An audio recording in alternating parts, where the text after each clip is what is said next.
Well, I gotta be on point. I got the on point experience. You know why? Because my name is Dr. Dre. I got the Yasmin on point experience. I got the Big Jeff on point experience. I got the Ray on point experience. And of course, I'm with the man D Nasty with the on point experience, because that's the only way Dr. Dre rolls. On point experience.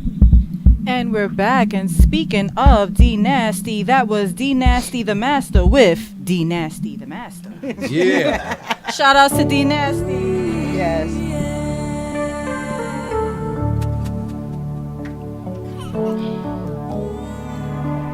Yes. Americans are quick to describe parenting as the most rewarding experience of their lives. But research suggests that families, the reality is more complicated, especially when it comes to maintaining a happy marriage. So today, people, on OnPoint Experience, we'll be diving into the topic of conversation piece. And the question today will be a very important question, because I have a lot of parents on the panel today. So the question will be, does having children ruin a relationship?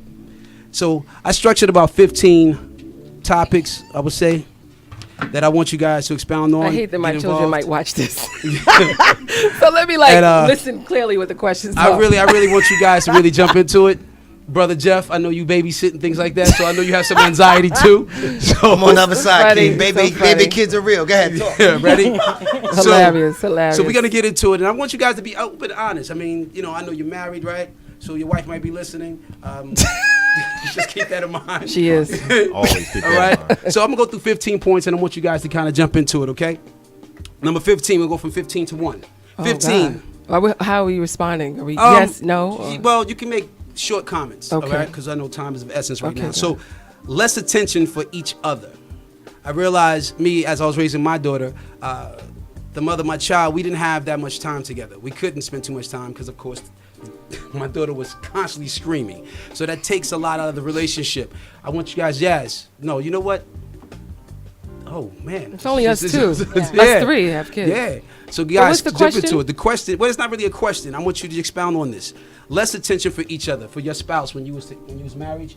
I think age has a role that plays. What do you mean by age? Because you really don't know how to balance having children and having a husband. And so as soon as you have this baby, it's just like the biggest thing in the world. And I will say, as a new mother, I put a lot more time in my sons than I did with my husband. And, it's hard because a man who's used to getting the attention, right, and they don't get it any longer, it could put some stress. Yeah. Okay, come on, boy. I agree with that. I mean, you have to budget the time, and usually we as men are the ones that miss out, especially on the intimacy. Yeah, absolutely. That would definitely be one of the things. Especially if you're nursing. But it does us well to educate ourselves, to understand the things that women are going through as far as their bodies are concerned and things like that after they have kids. That's it. And those sort of things. But I'm confused. See, the thing is that don't you get married to have kids and create a family? I mean, but there's no training. There should be a training to say when you have this child, you still have to balance between having a husband and being a mom. Still need those intimate moments and those babies. That's a great segue into 14. Okay, you're very 14. good. Keep going. 6 weeks wait after birth. Now this right here is going to kill most men. I love that shit. I love 6 weeks. I'll be like, yes. Because what happens that after a woman gives birth, she's ordered by the doctor no sexual contact for 6 to 7 weeks or 6 to 8 weeks, one or the other. Could be longer. Yeah. Call the doctor. Can I have a little bit longer, please?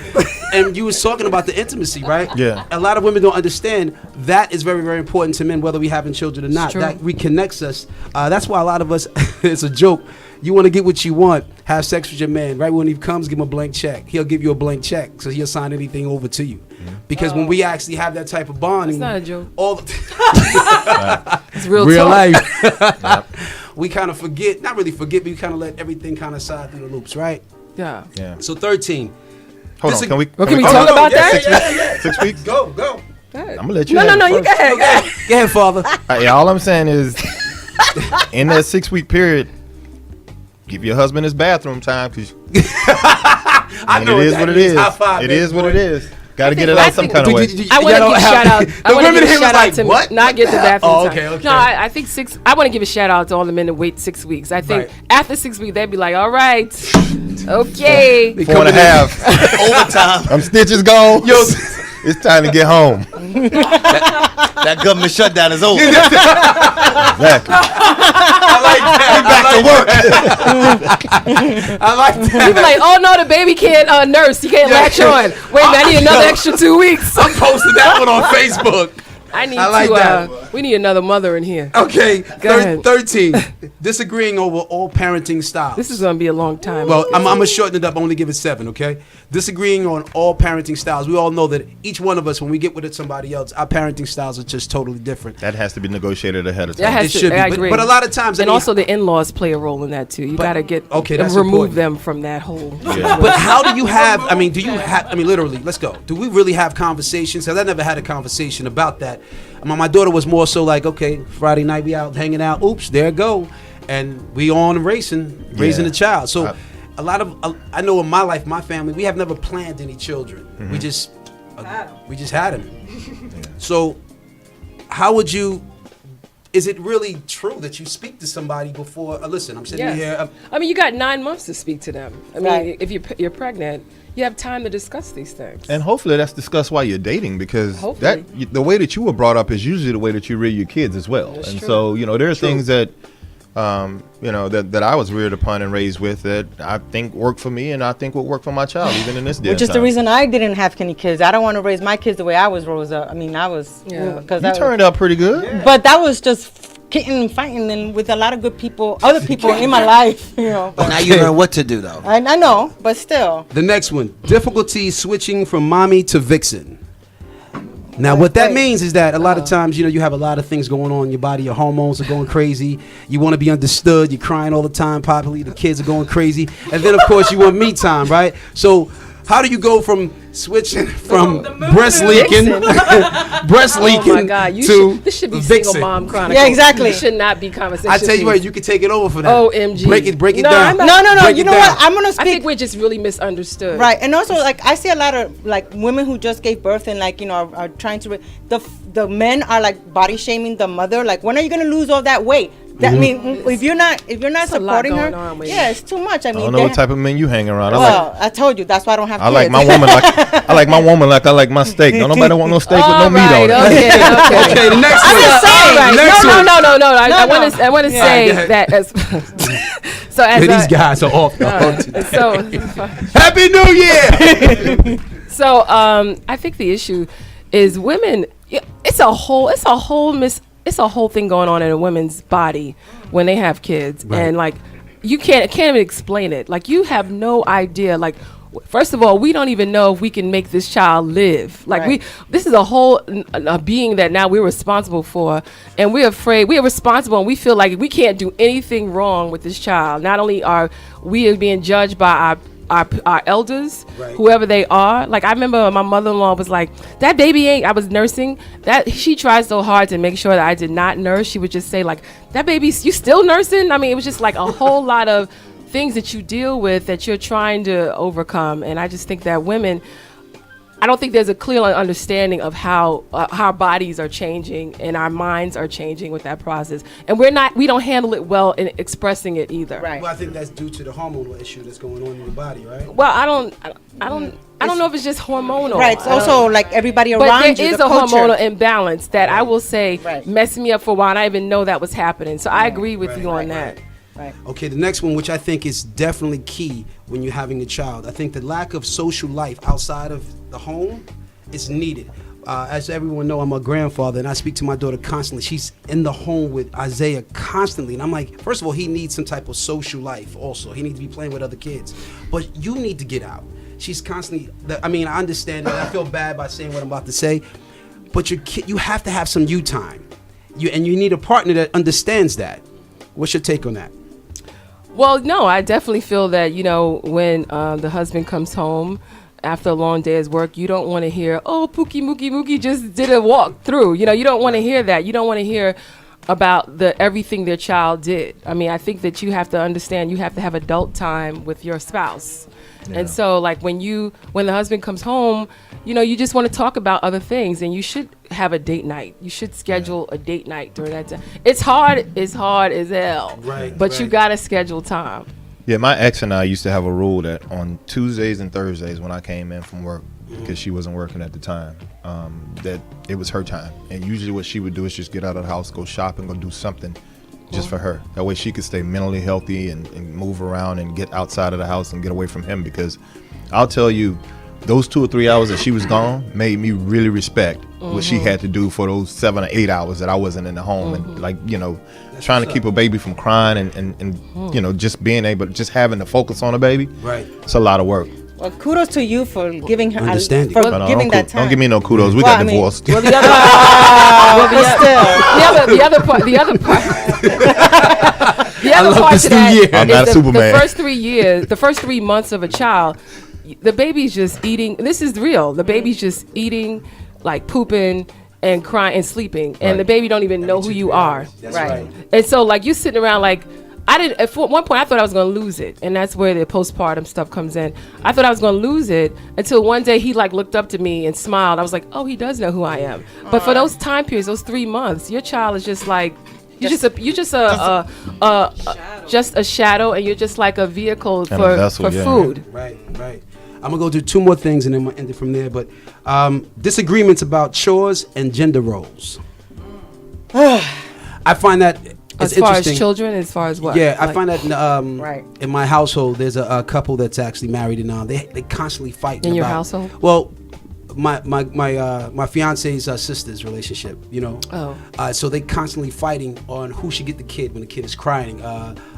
Your role is to nurture. My role is to make sure the money comes into the household. That's their thing. So I want you guys to expound on that. That's ridiculous. Well, It's amazing I'm how not breaking it down. What year are we in? he's actually working 2 jobs just to be out the house so he can. You know what I'm saying? Okay, it's amazing how we'll look at certain aspects of society and demand that people change, but we hold on to the things that benefit us Right. as men, as people of color, and other things. Listen, we don't have kids yet in our household, unfortunately, my wife and I, but we have rules.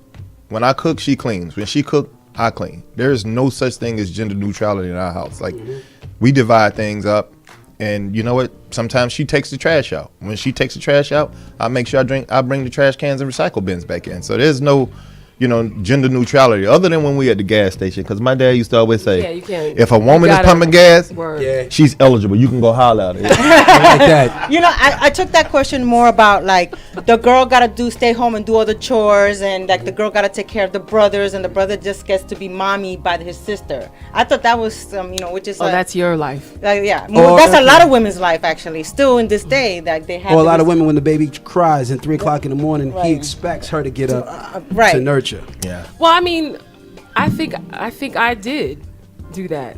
I mean, I don't know if there was an expectation, but like sometimes if he saw that I was really tired, he may get up. But at some point, the child wants their mom. Right. In certain instances, Right. like when it comes to taking care of the child, but when it comes to like chores and stuff, yeah, I think there should be some shared effort. I like your there should be some That shared Yeah, effort. it has to be. You know, Right. I mean, unless you do what we did, I just bought paper plates and cups. That's Only- the way to do it. Only thing is, I can't get up at 2 in the morning when the baby want milk. Chocolate milk. my stuff. I don't think there's any milk coming out. No, I'm going into the last one. Thank you. I want to give shout out to my stepfather for my baby brother. Every time he was so happy to have a son that he did all of that. My mother got it so good from Yeah. him. Some men just Lucky. love their children. Yeah, some men Right. just it really depends. Okay, last one. But I want to Oh, say that yeah. I don't think it's fear. I just think some men are afraid that they're going to harm their child. Right, because Right. they're so And they don't want fragile. to, I think it's Real that too. talk. I didn't hold my daughter for the first 2 months Yeah. because You I know was what? afraid that she was so fragile that I was going to drop her or Yeah. hurt her in some way. But So that's when they're the most resilient. You can actually stretch them and they snap All right, back in. Slinky. Hence why Child she Protective doesn't have Services. yes, right in the Good house, dog. right. Okay, the last one is money troubles covering baby cost. So, have you guys had any financial issues? Never. What do you mean? Milk, Can you elaborate on that? Milk, medical costs, Pampers. Well, insurance is, I mean, kids cost a lot of money. They do. So It's a lot of money. I like expensive things. I gotta be honest with you. Like that was the one thing that really affected me. I'm like, I gotta go buy this Similac and I can't go get this Gucci belt. I'm starting to weigh my options and be like, okay, am I gonna be a good father? I tell you. Or does this kid have to suffer so I can look good? Yeah. So you're saying, so I'm trying to bring it back. So material needs versus what's a necessity in the house dealing with children? Yeah. So yeah, I mean that's definitely the eye opener for when you decide you're gonna really be a parent. That's the eye opener, because like when you start putting yourself second or third over your children, that's when you start realizing, oh, this is what this is about.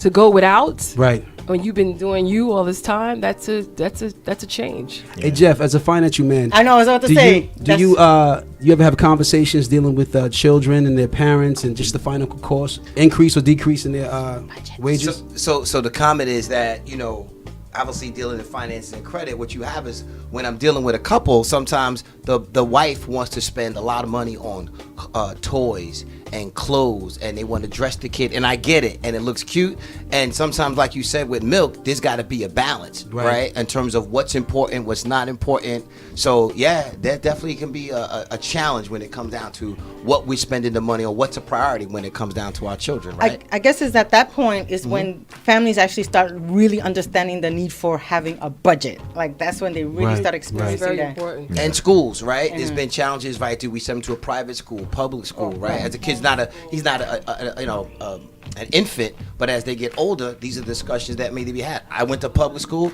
I thought I had a great, a run in public school, but schools are also different these days. Daycare, child care, daycare, before you even get regular school age, that can cost just as high as college. Yeah. If you, because number one, these kids are like, can't speak, you know, so you got to make sure they're in good hands because you got to go back to work, and these kids can't speak. You just can't send them anywhere. And I feel it's so unfair for mothers because it's almost like they have to. The kid comes out, they back to work within a week or two.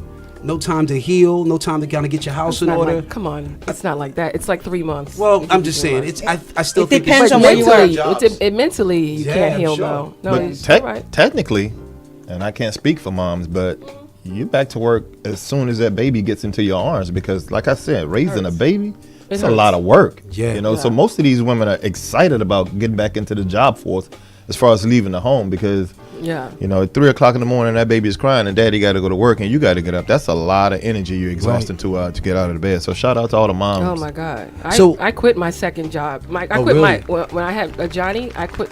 That's not a good, but I quit my job because I had to do the transition of having one child to 2 children, and I didn't have a job that was sensitive to that, and I wanted to give. First of all, I wanted to make sure my first child. Forget the husband. I want to make my first child was feeling good with having a second child come into play. Right. Because when you're giving all your attention to one child and you have a second child, you got to make sure you balance that out. Because the babies also get the attention too. So you got to now as a mother and a woman, you got to schedule time with the baby, the second child, the first child, and then the husband. It's a lot. So to answer your question, if you don't do it right, and if you don't have the right support system, it can put a strain on your relationship for a couple of years. I don't know if it ruins the relationship, because I thought you were going in the direction of a single person with children meeting somebody dating. But with families, I mean, I think you already understand the issue. It's just understanding how to address it properly. And there you have it. Oh, thank you. Conversation piece. I love that. Great job. What spawned this whole conversation was a gentleman I know that he was having huge difficulties in his relationship, and my thing is this: if you really want it, you go out and get it. You make it happen, right? I mean, nobody was ever late for dessert, right? So you got to go out there and you got to make it happen. I know y'all don't know where that come from, but that's something within my family. That's a real thing. Yes, y'all gotta get that after the break. Yep, got it. We'll be right back. My father always say, "You never late."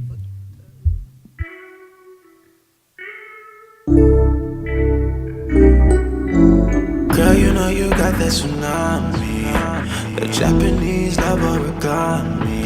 Don't deny me, satisfy me. I got an appetite for love, I just hope that it's enough. Girl, you know you got that tsunami. A Japanese love origami. Don't deny me, satisfy me. I got an appetite for love, I just hope that it's enough. You got me on a string like a guide. You make me feel free, got me so alive. This feeling never dies and it never lies. Girl, you satisfy my mind and you do it right. You tell me all the time that you're so down for me. Not talking casually, not just my fantasies, yeah. Losing out on you would be a tragedy, a catastrophe, and that's not happening, no. Waking up beside you is worth it. Loving you every night, you deserve it. Satisfying your mind, you're so perfect. I got an appetite for love, I just hope you're the one. Girl, you know you got that tsunami. The Japanese love origami. Don't deny me, satisfy me. I got an appetite for love, I just hope that it's enough. Girl, you know you got that tsunami. The Japanese love origami. Don't deny me, satisfy me. I got an appetite for love, I just hope that it's enough. Girl, you can have whatever you want from me, yeah. I just wanna set your mind and your body free. When I get next to you, watching our love unfold and I'm seeing my dreams come true. Baby so beautiful, she always come and go, and she got a queen attitude. So excited. When I'm with you, girl, the energy I can't deny it. Got me riding on the sun, so hot, girl. Let me be the one, don't stop, don't act like you don't know. You got the thing for sure. You got the thing that make me wanna purchase the whole store. Forget the bedroom, you can get it right, you're on the floor. Don't act like you ain't know. She got the thing for sure. For sure, yeah. Girl, you got that tsunami. Okay, you got that tsunami. The Japanese love origami. Don't deny me, satisfy me. I got an appetite for love, I just hope that it's enough. Girl, you know you got that tsunami. Okay, you got that tsunami. The Japanese love origami. Don't deny me, satisfy me. I got an appetite for love, I just hope that it's enough.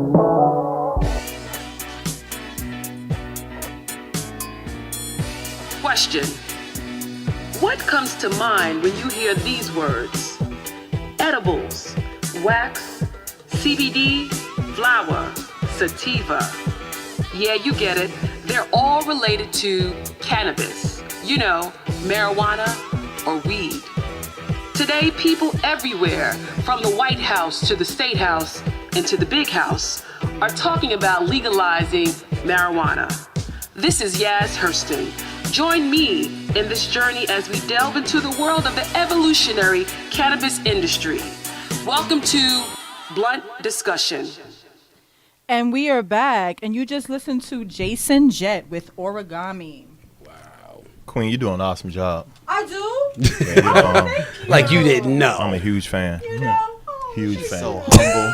Making So me humble. blush for the new Well, not only am I a fan of Queens, I'm also a huge fan of today's guest on the show.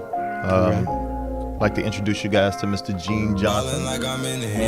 Yonkers, New York in the building. All right. Why, you? Yep. Gene is a Lincoln High School grad. Yeah. Okay. Public school product. Yeah. Not a bad thing. Went to Iona College and played football before they shut the program down. Yeah. Then Mr. Gene transferred to Central Connecticut State, where he played football, defensive line, under current Saints defensive line coach Ryan Nielsen and head coach Jeff McInerney. Yeah. All right. While at Central Connecticut State, Gene was a starting nose guard, and Gene was also named a team captain on his football team. That's a big honor. Yeah, it was. Gene is no stranger to radio, believe it or not. While in college, Gene was a radio host of a weekly radio show that was called The Cook Up, which was geared towards underground artists and talking about what was going on in the Connecticut area. I believe that. Yep. Yeah. A great father. Excellent father. A great husband. Excellent husband. A great educator. A great coach. Great. Biggest thing, a great friend. Appreciate that. Speaking of great. Just great. Let's cook it up. Let's cook it up. My guy. Gene currently works as a building administrator at a high school in Bronx, New York, where Gene also serves as a chair of the mayor's African American Advisory Board in the city of Yonkers. That's not enough. Gene also dedicates his time as a defensive line coach to the state champion high school, two-time state champion. Get that right, baby, especially back to back. Yep. And then lastly, Gene is the founder and CEO of a fairly new company called G.R.E.A.T.E.R, which is an acronym, which is geared towards mentorship and personal development of youth. Guys, it is an honor. Yes, it is. Yeah. I appreciate it. Woo! Gene Johnson. I appreciate it. Let's get it popping. What's going on, Gene? I'm good. I'm blessed. I'm blessed to be here. I'm a fan of the show. Good. Okay. So, All right, you can stay a little bit longer. definitely a fan of the show. Definitely a fan of radio. Like you said, I did radio a little bit when I was in college. Good deal. Just, I think it's a great opportunity to talk to people, build relationships. I have a huge love of music and stuff like that. So, it was a great combination. But I'm just blessed. I'm working and trying to make a change. I dabble in a bunch of different things. Sometimes my wife she'll bust me in the head, be like, yo, you gotta calm down. And it's like, you definitely gotta be a husband and a father first. But there's a bunch of things that I want to do for the community. It's a bunch of people I serve, whether it's at work, African American Advisory Board, coaching, whatever it is. Right. I just want to make sure that everybody's, their everyday living is better. Yeah. And if I can help in any way, I try to make sure I do that. Your motto is be great. Be great. What does that mean? So I started. Me and my boy. It's a long story. Me and my boy. We used to always tell each other like, "Yo, you gotta be great." Just because everybody. I'm good. I'm good in this. I'm good in that. Where it's like set that bar higher. Like you got to be great in everything that you do. And I thought that was something catchy. Where it's like no matter what it is, whether you're at work, whether you're at the gym, whether you're mentoring, something like that, it's like be great. And then that led to the company that I formed, G.R.E.A.T.E.R, which is actually an acronym stands for Growth, Respect, Excellence, Attitude, Transformation, Empowerment, and Resilience. And I felt that all those words meant something to the young people. And not that I don't care about the adults and things like that, but I feel like my job is to impact the youth to make sure that they go on that track to be great, and whatever it is that they do. And I think that I was blessed to have a bunch of people in my life to help guide me the right way. And to this day, I have a awesome supporting cast of people that's around me, making sure that I'm doing the right things. So I just want to give that back. So everything I do, I hashtag be great, because listen, when you wake up in the morning, you blessed with the opportunity to be young. You gotta be great. I like that. As being a defensive coach, right? You said something when we was off the air I thought was was funny. How do you get your He the doesn't kids? like the Cowboys. Yeah. That was funny. I'm sorry. Go ahead. What's up? Oh man, I'm gonna help my cowboy brother out. How do you prepare these young gentlemen for war, bro? I mean, other than just being great, other than just sometimes saying words to them is not enough. I don't think. I mean, what do you implement? It's not. It all goes about. It all falls into how you prepare. Right. One of the things that I teach my guys, anybody that's ever been coached by me, I don't do it for the glitz and glamour and things like that. I teach you the things that's going to help you be successful. Like you watch people who coach guys who have them doing 1,000 spin moves every day, and it's like, yeah, when you gonna use 1,000 spin moves in one play? Where I teach the fundamentals, the things that they need to understand. Where when you teach them the basics and make them really good at the basics, the game slows down for them. I think that's where people lose it, where they try to teach them all I call it Spanish 3. So, my guys, I'll be like, all right, we're on Spanish 1. That right there, that's Spanish 3. We're not touching that yet. We're not touching that yet. Right. But then it comes to, every kid, you can get them to perform to a certain potential. But then you have those kids who got that dog in them.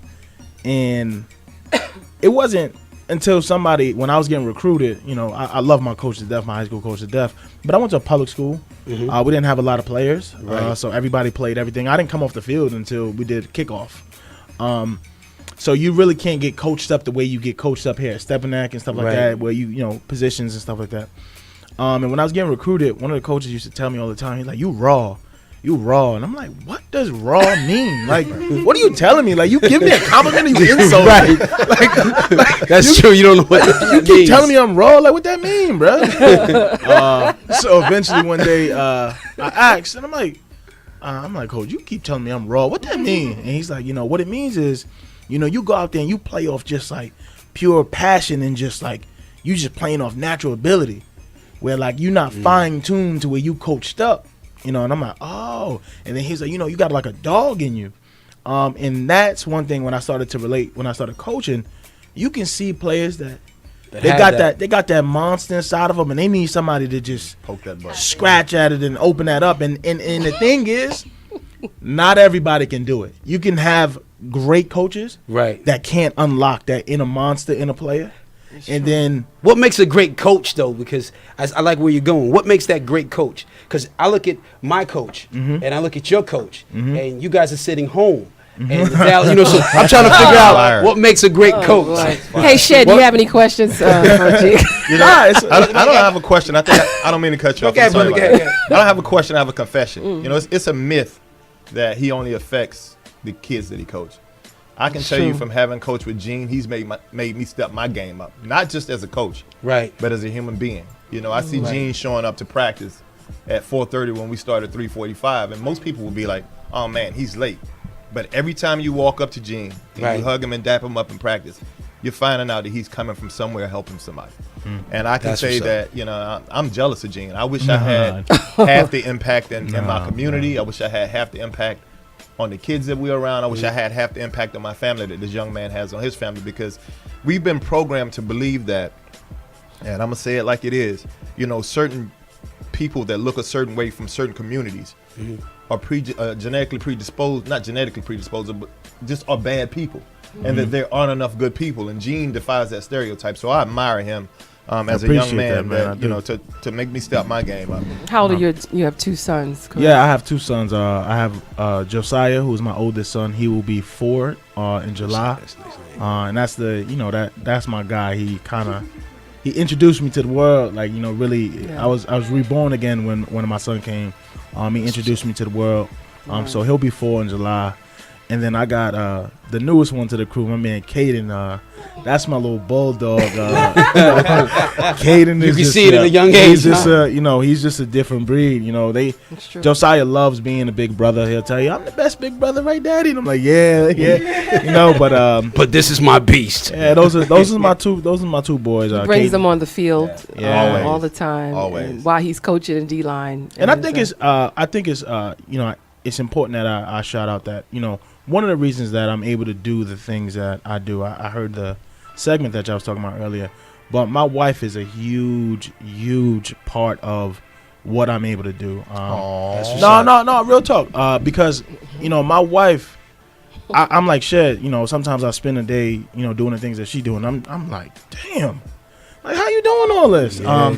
But she literally is like, she's the sergeant. She does everything. She makes sure everybody's, you know, in place where they need to be to get things done. Right. And she sacrifices a lot to allow me to venture off and do things, because she knows that my goal is to better my family, to make sure that everybody, you know, I'm up in our legacy, making sure that I leave a stamp on this world for, you know, not only for me, but for my boys, for her, and things like that. So there's a lot of things that she does sacrifice and stuff like that. So she's huge in playing a part with allowing me to do the things I do, where, you know, even as a culture. You know, we talk about football. I'm sorry. We talk about football a lot, but I want to say, just jacking. And you know, how does that transition into mentorship? I know. What do you find that these young males are missing? You know, I've had the opportunity to be mentored by a bunch of different people, and people think that mentor is like a script. And it's not really a script. It's just like making sure that you have conversations with these people, with these young people, to make sure that you give them insight on things that you've been through, being empathetic to their situation, trying to give them guidance on how they can move forward and how they can, avoid some of the obstacles and things like that. And that's what I just try to give back to the youth. Like any kid that, that I coach, you can ask any one of my players. Like they text me at different times and, coach, I got this going on, and I try to give them any advice that I can. When I see that a kid is hungry to learn, no matter what time they call me, text me, whatever the case may be, when I see that, I get back to them to make sure that they understand. All right, I got you here. I just give them honest advice, and I think that's one of the things that helped me as an administrator. As my job in my high school, I'm the head of culture and discipline, so I oversee all culture and discipline for my high school. I'm the guy who has to, unfortunately, hand out consequences as well. But no matter what consequence I hand out to these kids still come back and they be like, yo, Mr. Johnson, what's up? Like, or sit down and want to chop it up and talk about different things, because I give them the real life perspective. One thing that I make sure is that I'm not going to sugarcoat it.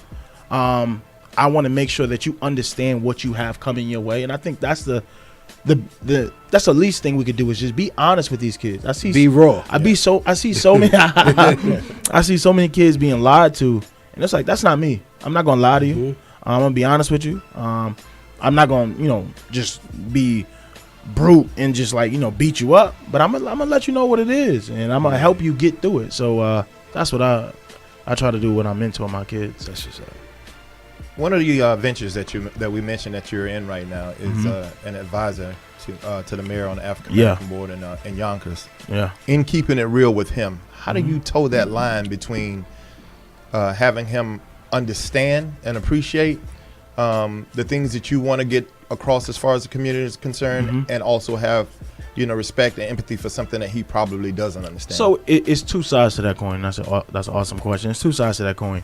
For one, he's very understanding. Everybody has a different perspective of all of their politicians, local politicians, statewide politicians, whatever the case may be.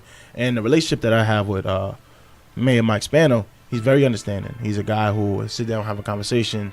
We've had plenty of conversations where we just speak and be very candid as to what's going on. But the second part of that is that I have an awesome team of members on the advisory board, where we come together and we just speak about the different things that's going on in the community, and we try to think of how we can not only better the lives of African Americans, but we want to better the lives of individuals in the city of Yonkers. Right. And I think that's something that's important, where sometimes people see African American advisory board and it's like, oh, they only care about African Americans. Don't get me wrong. Like, we are making sure that we are making life better for the African American people. What's the overall platform of the task force? The overall platform in regards of the task to force. So what we do is we bring up different initiatives, different issues of areas of concerns to the mayor, things that we want to push for the city, that we have the mayor's backing and doing and things of that nature, just to help everybody out there. So it's a platform where we come together, we kind of problem solve, and we got different committees where it's like safety, housing, education, employment, where you have those subcommittees where we're looking at all the different things that's going on in the city of Yonkers and thinking of how we can better impact those specific areas and launch different initiatives. I think 2019 is going to be an awesome year for the Yonkers African American Advisory Board. I was blessed to be named chair of the board. That's what's up. And I'm ready to go. Good deal. Yeah. As far as G.R.E.A.T.E.R is concerned, your new company, your new baby, how might a parent get in touch with you that feels as if you may have a positive impact on their son or daughter? How can we go about getting in touch with Gene Johnson? So we have my email out there. My email is greatergj@gmail.com, G.R.E.A.T.E.R, gj@gmail.com. It's still up and running. I'm still trying to get it, really polished and things like that, and really get that out there for the world. But with that being said, I already have kids that I'm already, rolling with, getting them, we're mentoring, we're constantly talking and stuff like that, where I'm already working without having this platform fully up and running where I want it to be. Right. But you can always send me an email. I'll definitely get back in contact with you. I have my Facebook, where it's also G.R.E.A.T.E.R LLC, where you can also look at that. And I'm like I said, I'm not a hard person to get in contact with. So if you send me an email, I'll definitely be able to respond. Or you stop by stepping that. Stop by step. As a parent, I want to just say, as confessions are being made, as a parent of a Step and Act student, we could have probably went to a couple of other schools in the city, being that we're from the city. And these two young men here, you both have been a positive role model for my son. So first, thank you for that. But coming out of Yonkers and you doing a role in mentorship and now being chair of this board, what would you plan to see a difference being made with you being chair as opposed to when you stepped in that position? So when I stepped into the position, although I love the board, prior to my friend who was one of the city councilwomen, prior to her letting me know, hey, there's an open position on this board, I knew nothing about it. I didn't know that there was a board that existed within my city that was geared towards, the lives of African American people. So my goal since I've joined the board is to make sure that this is out there, making sure people know, we're here. We're here to hear your concerns. We're here to really, problem solve. We're here to really make sure that, your voice is being heard. We're here to make sure that you get what you need. And I think that's big what we've started to do, whether it's collaborating with different events, throwing things for the city, whether it's, information sessions, or we had like in the summer we had a huge family and friends thing where we invited different health insurance, different local companies that just offer different things to the community and put them all in one place, and then it's just like, listen, this is all free. We gave out free food and everything. There was a gentleman who owns a company, Ron's Trucking, did an awesome job, came out, gave out different bikes and TVs and stuff for the community. Where it's like we want to do something positive for our residents and really get that out there. So we've really been working on doing that. And my goal is to really make sure that I'm having an impact on my community. The first step is making sure everybody knows we're there. But then the second step is making sure that everybody understands that I'm working to make sure that their everyday living is much better. So that's about. Nice. One other question for you, Mr. Johnson. Yes, sir. As selfless as I think we all are, with all of us doing everything we can in our communities, we have to take time out for ourselves. What are the things that Gene Johnson does in order to make sure that his own wants, needs, and desires are being met? What do you like to do? What do you enjoy in your spare time when you're not coaching or mentoring or being a husband or father? What are the things that Gene enjoys? Realistically, that's your life. That is. I'm gonna be honest with you. That's it. You gotta make what helps make me who I am is that the things that I'm involved in, those things give me life. I don't look at those things as burdens. Okay. So those things are the things that help me. Like if I wasn't coaching, if I wasn't doing these things, like then I would probably go crazy. If I didn't have my wife, if I didn't have my boys, if I was a single guy who was just working and not doing anything, I'd probably be going crazy out here. Just because I find relief in helping. I find joy in coaching. I love the game of football. I still play flag to this day, it's I still go out there and work pass rush moves, and I regret it on Monday. No, but you're a bully though.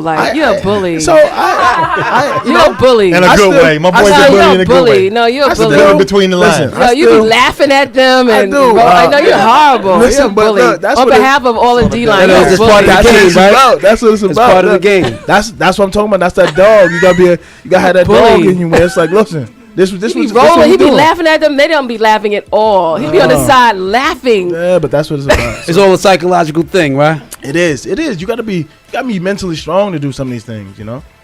Hey, I don't mean any disrespect to the New York Giants, but you being as young as you are and still out there doing flag, maybe you should go to that facility one Saturday.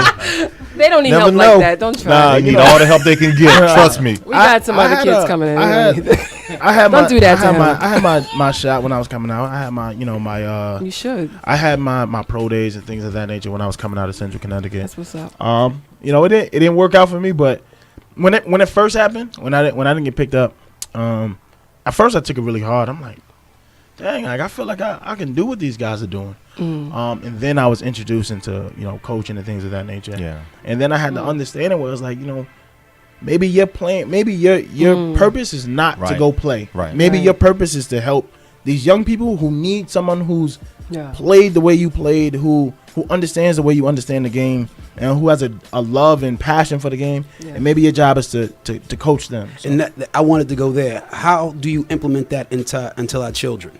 So it's a love for it. I'm very honest with the kids. I tell kids all the time, like, listen, when I'm gonna coach anybody up. But you got to also show me. You got to meet me halfway. And I'm not gonna work for you. Yeah, if we going 50-50, we good. As soon as I see that I'm going 51, you going 49, nah, that ain't working. Because at the end of the day, you playing on Saturdays. I'm not playing. So as long as they got that drive to want to work, and they got that stuff that they want to get out there and be better and get better, you know, I coach my kids up to the death. Like, you know, her son, he's an offensive lineman, and you know, I coach D-line, and most of the time you supposed to hate offensive linemen. Right. And you know, he's a bully when we be in practice. I look at him like, yo, you better stop putting your paws on my guys like that. But on Saturdays, he be doing them in. On Saturdays, he's one of those kids that I had that little conversation with him. Good. Where it's like, listen, you got that monster inside of you, and I need you to showcase it to the world. And after I'll never forget the first time me and him had a little conversation like that. It was before a big game, and we was coming against a big defensive lineman from one of the other high schools, and we had that conversation. And to see what he was doing, I'm like, good God. That conversation I'm like, well, huh? I'm like, look, I kind of feel bad that I spoke to him. He is definitely special. Yeah, he's I'm not saying that because his mom is sitting here and she's the boss of the show. I said that before I knew what she was doing. That is a special individual. He's cut from a different cloth. He is. I remember when he came up as an 8th grader. He wasn't as big as he was, but I remember because he had the same little hot top fade and all that. Cassius Clay, He had that little hot top fade, got the same face. They call him Cassius Clay. I saw him, and then you know, just to see him now. I remember last year I came out. I said, "Good God, Johnny, where did this come from?" He's still growing. I hate to have to feed him.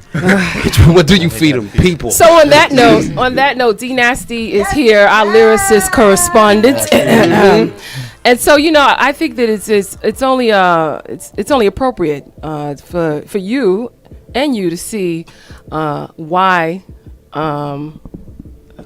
Make sure you get on the mic. Why he is called D Nasty. All right. So, Queen Dream, take it, and you rock with us for a minute. I figured we go something, you know. Make sure y'all get on the mic. YO-ish. Oh yeah. Oh, go ahead. To the mic. Okay.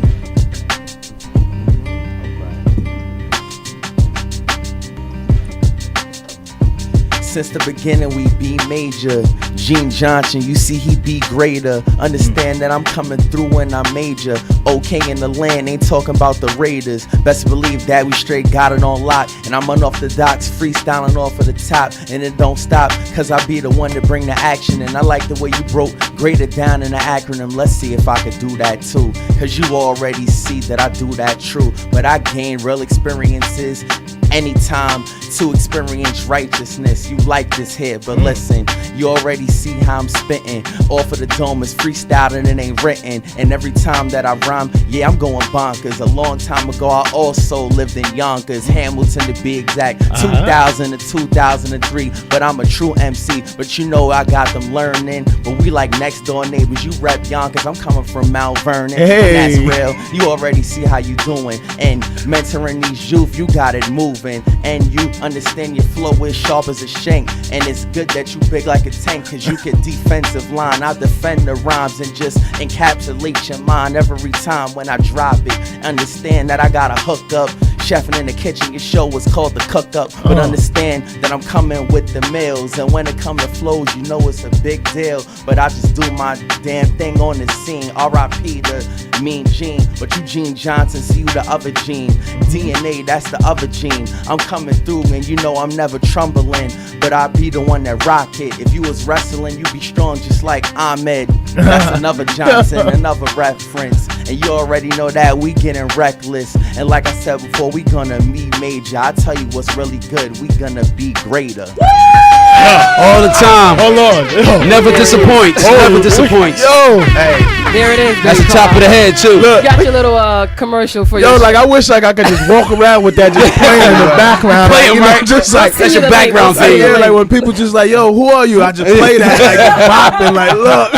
I hope I don't get drug tested no time soon because that was dope. That was dope. Nah, man, that's Yeah, what's that was up, hot. man. Bless, that's what's up, man. Word up. We all want D-Nasty to be like our theme music when we walk. I'm telling you. He does it for everything. He's I just need that just playing like when That's I'm it. walking, like just press play, man. Who are you? Press play, you heard that? You wake up, put your Just theme listen to music that. on. Theme music. Yeah, that was hot. Hey, if I may, before we go to a commercial break, I'd like to give a shout out to my little cousin Mac Hall in Chicago, son of Harmon Hall. He's 6 today. He's an awesome kid, and he raps and flows. Shout out to So I him. just want to shout out my little cousin, Mac Hall. Okay. I like that. That's a rapper's name. What's up? My name is Gene, Mac Hall. right? Gene, I want to say you're incredible. Yeah, keep doing what man. you're doing. I appreciate Incredible it. I man. appreciate it. And stay raw. I remember when I first met you, and you were just like, on the side asking me, so what you know about politics? And I'm forever in awe for not only what you do, of course, with my son, but the example that you leave for our overall community. Appreciate it. And I really we just do. want you to continue to do what you do and to be great. Thank you. I appreciate it. I appreciate you guys having me up here. Like I said, I'm definitely a fan of the show. I appreciate what you do. I speak to you all the time. I'm like, yo, that's Coach Yaz. Everybody got a coach. Coach Gene got a coach. Coach Yaz.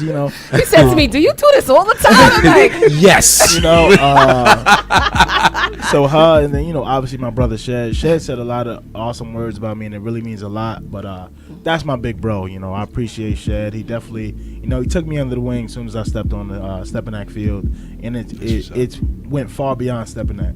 Iron sharpens iron, brother. Yes, That's it does. So I definitely appreciate you guys having me. It was awesome to be up here.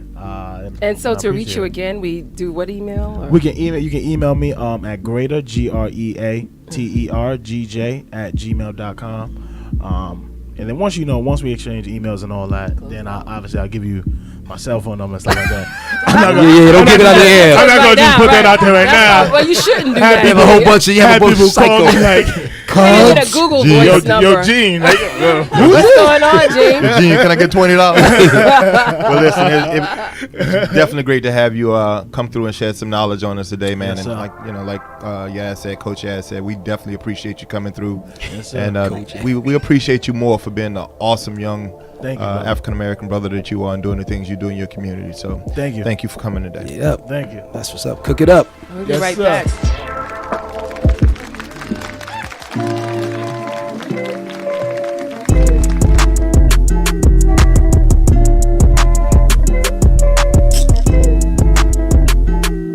Hey, girl, I get a rush when I'm with you. Girl, you make me blush when I'm with you. I even put my phone on hush when I'm with you. I don't need it. I ain't even tryna rush shit with you. Hey, girl, I get a rush when I'm with you. Girl, you make me blush when I'm with you. I even put my phone on hush when I'm with you. I don't need it. I ain't even tryna rush shit with you. Girl, I get a rush. Someone tell me what is going on. Gotta look a certain way to rise. So are you getting on? Time is flying past. I ain't focused on the past. You ain't focused on my money, but I'm focused on your ass. Come back to my crib. Let me show you how I live. Diamonds on my chain. Get that pussy while I rain. Fuck you, say my name. While I fuck you, say my name. Then I drink it up, drink it like it's lemonade. And baby, it's a shame what your last man did. So you should let me change what your last name is. And baby, it's a shame what your last man did. You should let me change what your last name is.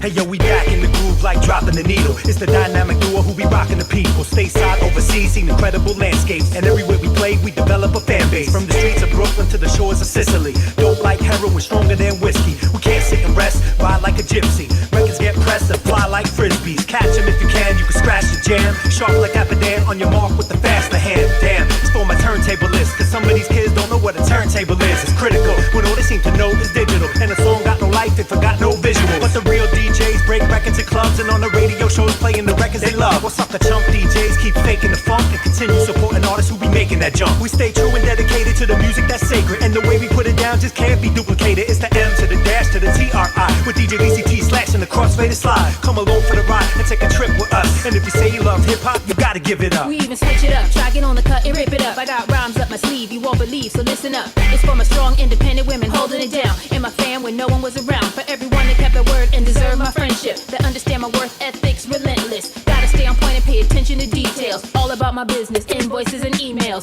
Network connected, follow up 24 hours in a day. Still not enough to the snakes and the flakes and the fakes and posers, whack promoters and chauvinistic vultures.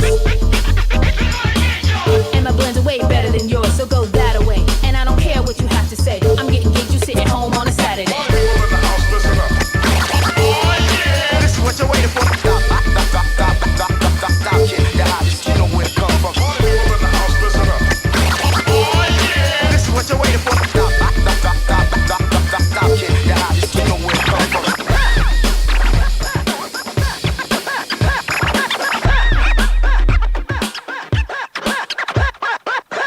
Talk and walk the walk, live from New York.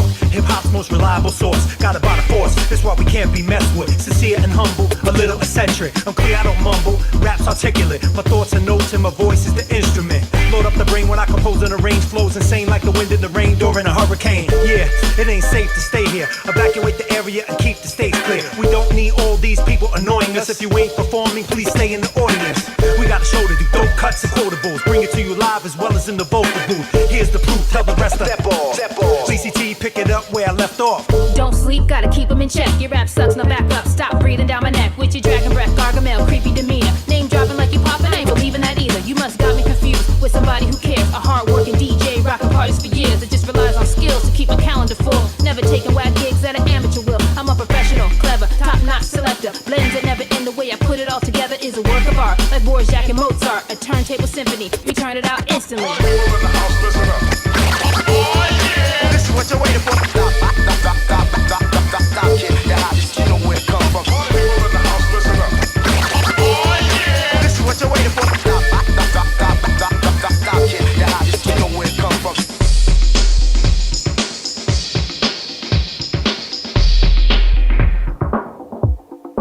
Hey guys, this is JB, and you're listening to OnPoint Experience.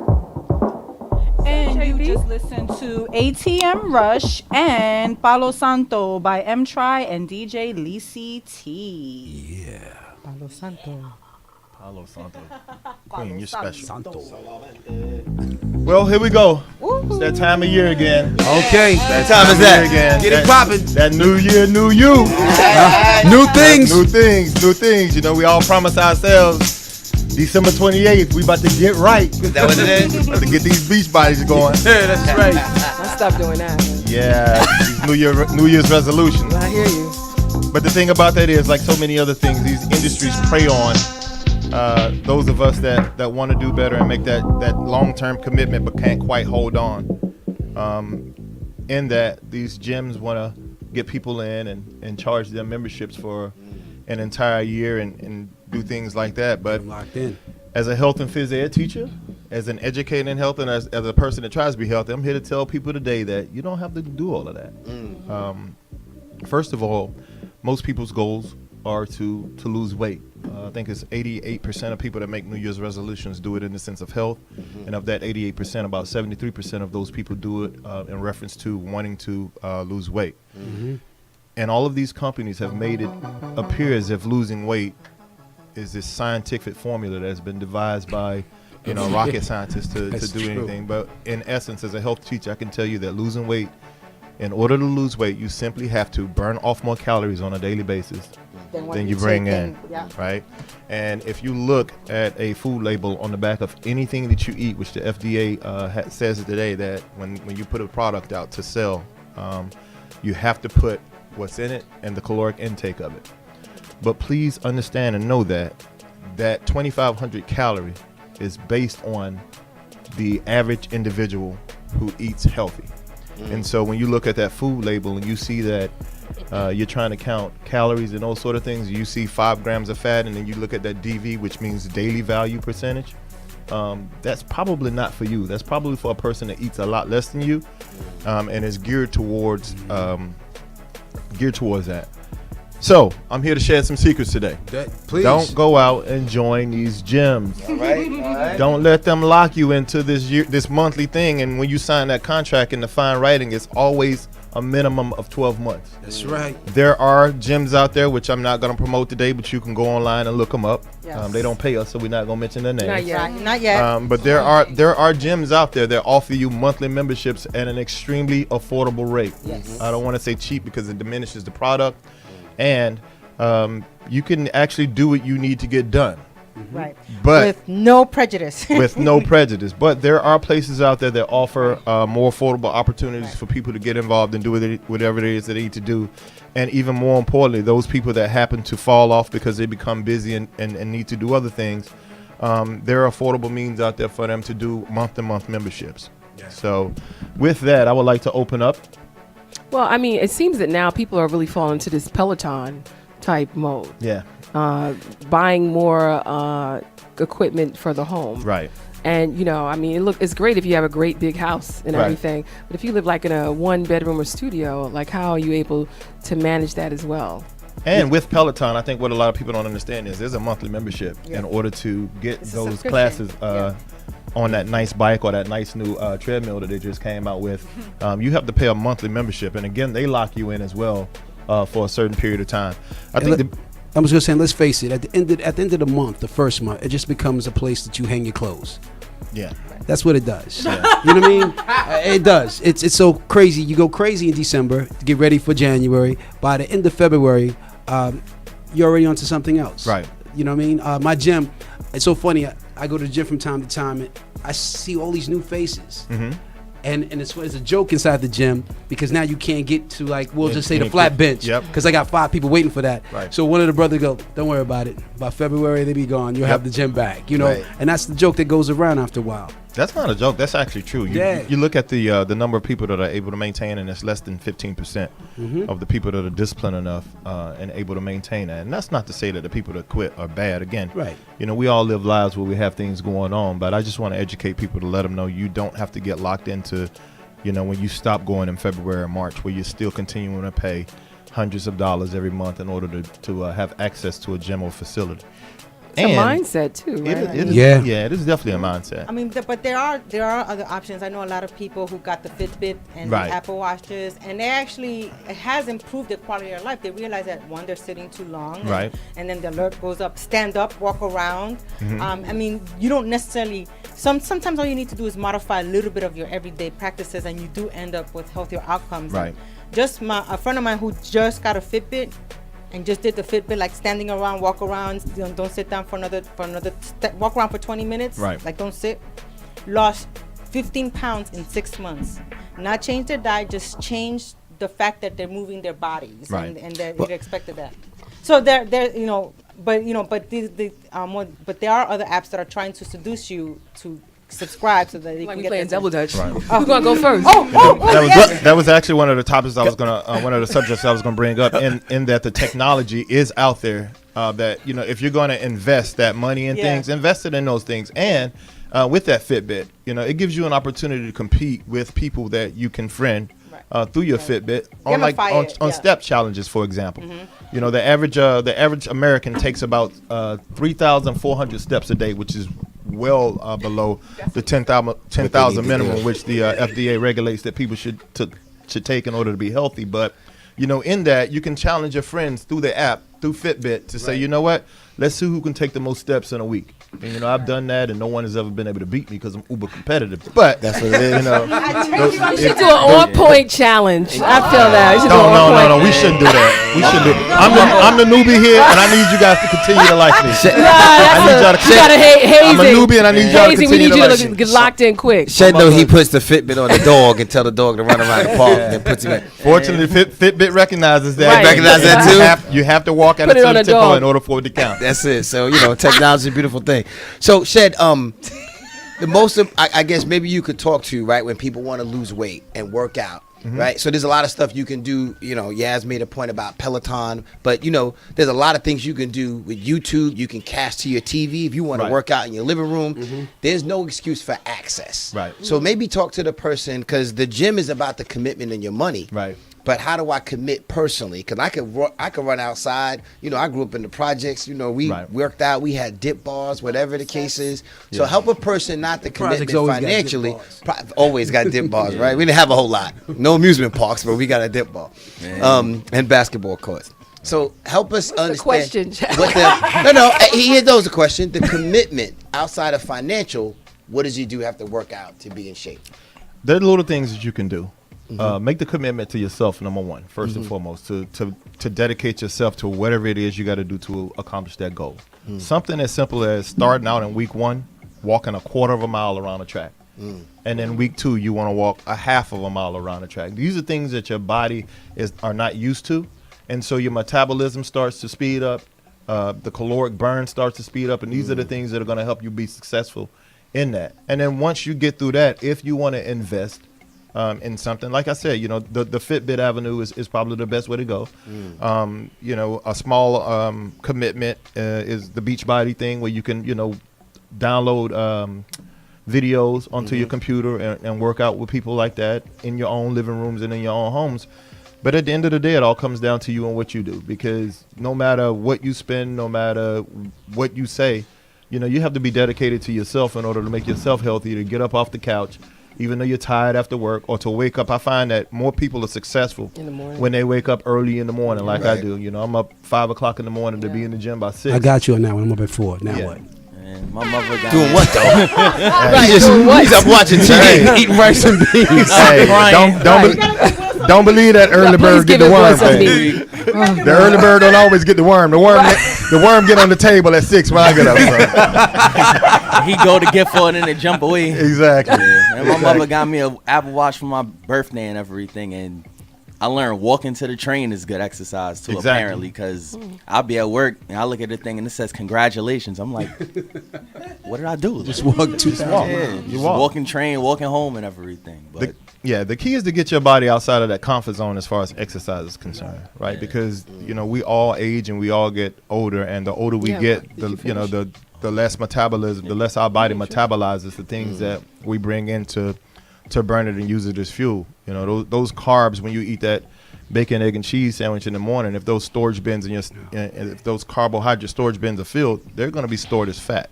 I mean, I should have a body like a goddess thing, because I'm always walking. You do have a body like God. a goddess. I mean, wait. You do have a body like a goddess. I can't comment on that one. You rocking it. I see the curves. You rocking it, boo. Damn. I see the curves, baby. Goddess with a beard. I don't know. I'm gonna stick the rabbit. You know, another thing is that it's about what you eat. I mean, you may work out, burn 300 calories and a good exercise during the day, but then you go home and then right before you go to bed, you munch. Right.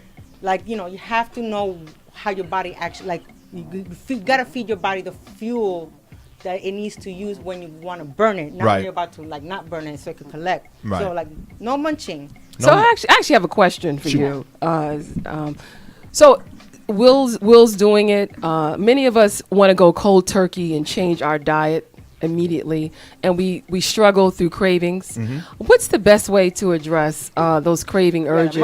And it's anything. It's like you might want to say, okay, like I'm not doing, sweets, or I'm not doing carbs. Or what's the best way to handle that? It's called a weaning process. You know, you have to wean your body off of things. Going cold turkey works for some people. Right. But what you have to understand is your body is a very intelligent system. You know, if it's being deprived of something, the moment it gets it, it's going to store that. And it's going to save it and not burn it off initially. And that's why you find that, a lot of people that go drastic and lose weight, they gain it back so quickly because their body, once they start putting the things into it that they didn't during their quote unquote diet, which I'll touch on that in a second, the body takes that and it stores it. That's why I tell people, and I try to teach and preach, not dieting, but lifestyle change. Understanding the things that you put into your body are going to affect you, and we only get one body. As a health teacher, I ask my kids to say, what's your favorite car? and they go Ferraris and Bugattis and all these, exotic cars. And I ask them, I said, when you get that Ferrari, or if you had that Bugatti, would you stop at the gas station, with all due respect, that's connected to the bodega? Or are you going to go to BP, Chevron, and all these respectable places and put good fuel into that car? And they all say, yeah, if I got it, I got the kind of money, I can go to Shell and I'm going to use that Supreme gas. Right. And what I explain to these kids and people that I work with as far as health is concerned is that your body is that vehicle. Your body is that Bugatti. And instead of going to certain places, and I'm not trying to make McDonald's look bad, but all these places that are going to give you bad fuel, do things that are going to, put good fuel into your body.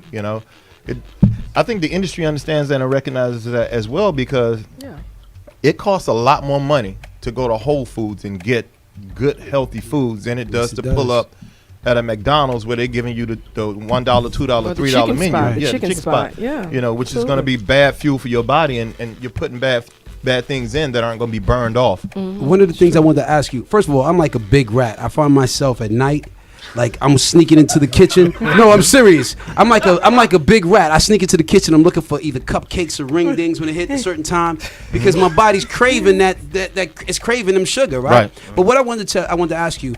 Thank you for that. Thank you for sharing that with us. Well, actually, it's two parts. First, how do I stop that? Right, that's one. And then two, we talk about the physical aspect of it. Right. But we have to understand. No, this is the real talk.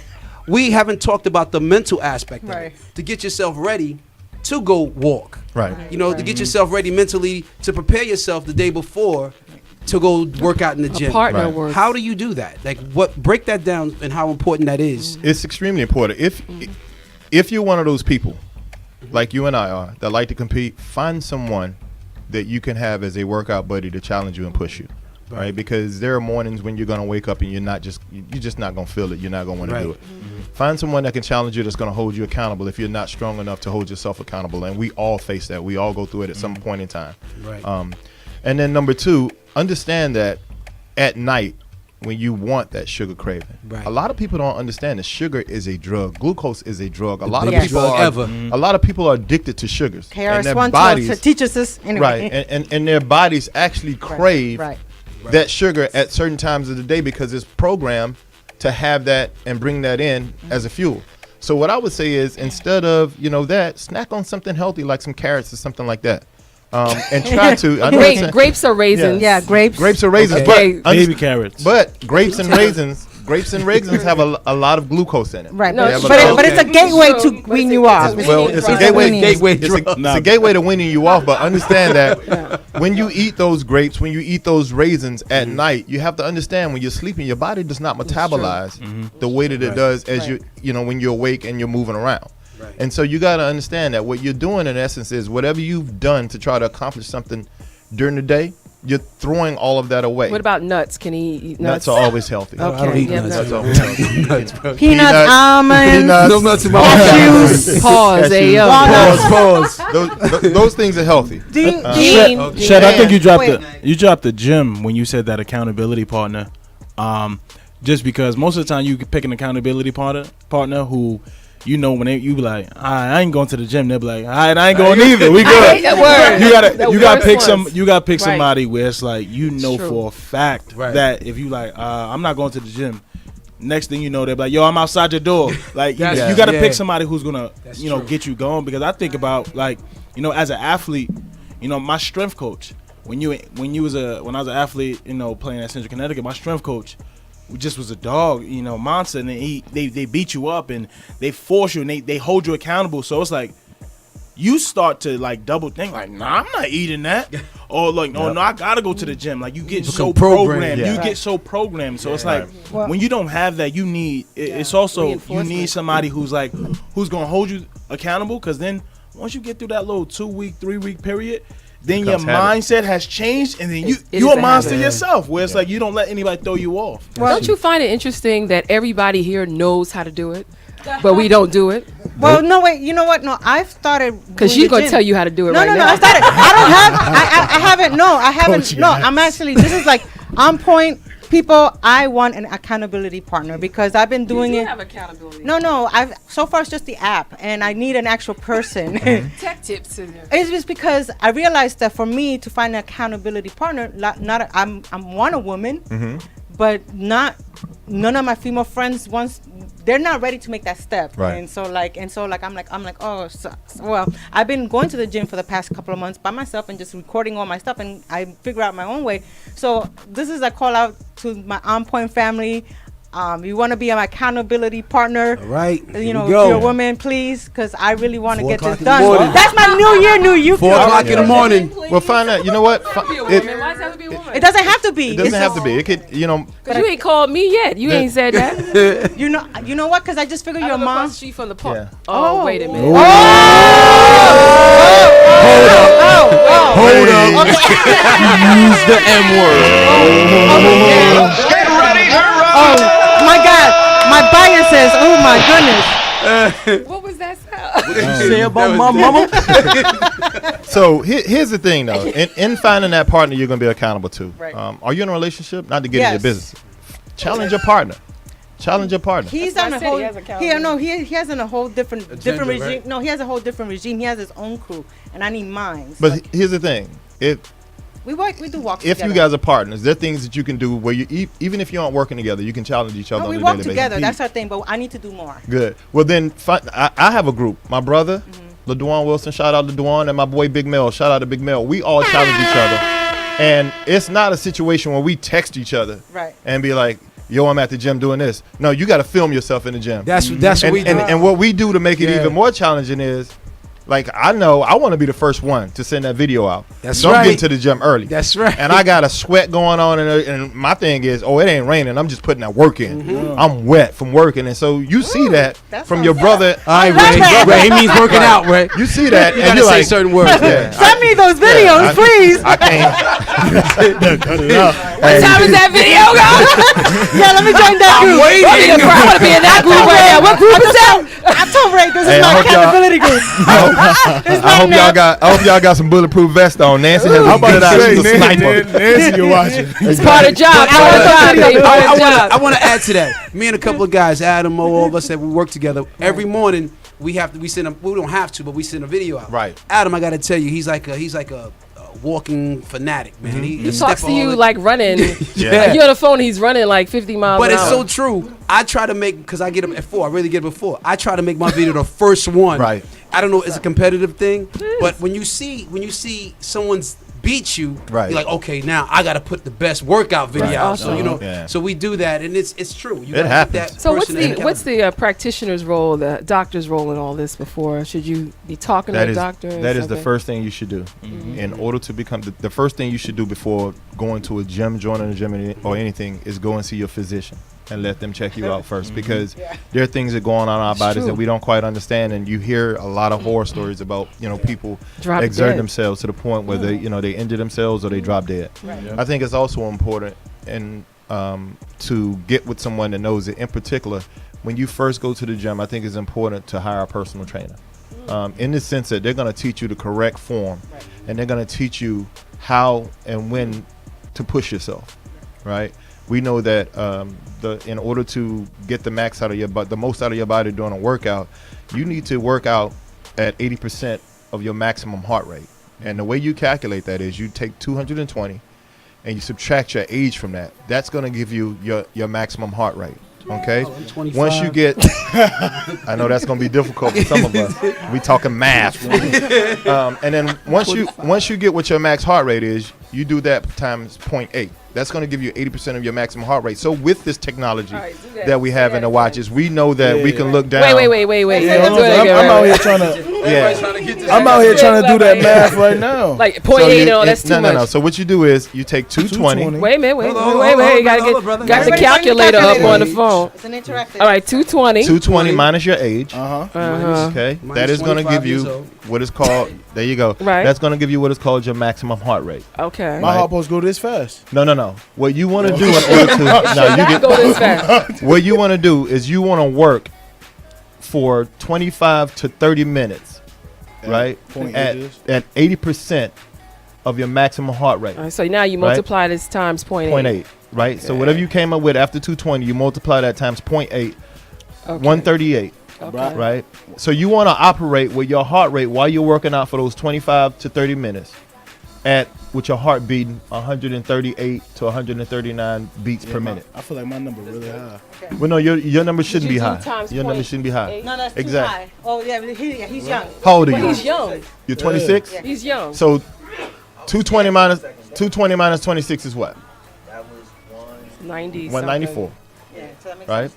So 80% of 194 is where you should operate around. Times 0.8. Yep. So when you look Yeah, down y'all at that the nice same. new Apple Watch that your mom bought you for Christmas, as you're working out, you need to make sure that your heart is beating for 25 to 30 minutes at 155 or better in order to maximize your workout. Yeah, I'm gonna need an accountability partner for this. Yeah, You I'm got gonna me. need You got that. my digits. Because I feel like if I'm when at my like digits. 120, I'm dying. That's what I'm saying. I know when I'm on the But that's the stairmaster thing. and I get I be 130, feeling I'm like like, my I'm heart. gonna I have feel a like heart attack. my left arm is like beginning to go numb. That's what your mind is Like, telling you, help but me. your body. My Listen, mind is not telling you guys. My mind telling you no. Oh, come on, too early. No. Come on, too early. But, No. what you'll do is once I'm listening. once you educate yourself, you'll know that you're fine in that 80% range. It's going to be tough, but mentally you can push through it with an understanding that my heart is not beating at a maximum heart rate. And although it feels like I'm killing myself, what I'm actually doing right now is producing gains for my body to push through it. And you don't need to do it for 45 minutes to an hour. You just need to operate within that 25 to 30-minute period, 35-minute period in order to accomplish the maximum gains. That is what is called high intensity interval training, where you train at an interval of 30 to 45 minutes to get your body to react. And you will be amazed That works. at the gains in which you have. Well, new year, new you. New year, new you. New things. New things. Don't go out there and give the gym all your money. If you want to give it to somebody, give it to me. I want your tell you. videos. I'm joining your club. She want the sweaty ones. That's what she want, the sweaty. Who was first? Who was first? I'm first every I morning. could watch the brothers too. I want to see all of them. Oh my God. So anyway, thank you so much, Shed, Thank you. for that. We've been dying for like something health-wise. Yeah. This is good. This is very good. And Gene, thank you so much. Yeah, bro. yes. For coming Definitely. on. That's good work. Good work. My man he's like, you want to go over there and talk? I'm like, yeah, man. I'm telling you. He was itching. He was. Look, I got the itch. You know, he gave me the mic over there. I'm like, hold on. I forgot what this felt like. My man Martin That's Luther what's up. King. I forgot what this felt like, so I love it. I love this. Oh, I just got replaced. Yeah. Anything else? Any last words you want to say about this topic? Any last words? Hey, be healthy. You can't take care of anyone else if you're not taking care of yourself. And so many of us are selfless and want to take care of everyone else, and we tend to neglect ourselves. My grandma used to always say, you can't take care of nobody if you're in the ground yourself, baby. So I like take that. care of yourselves. Thank you, Grandma. Be healthy. Well, and we be want to great. thank you so much, everybody, listening to OnPoint Experience. I hope everyone liked the new format. Everybody Yes, got to watch I the do. show. And please share the word. Share the word. And we've been doing a lot of different things. And hopefully you'll enjoy 2019. So be good, everybody. See you next week. I was told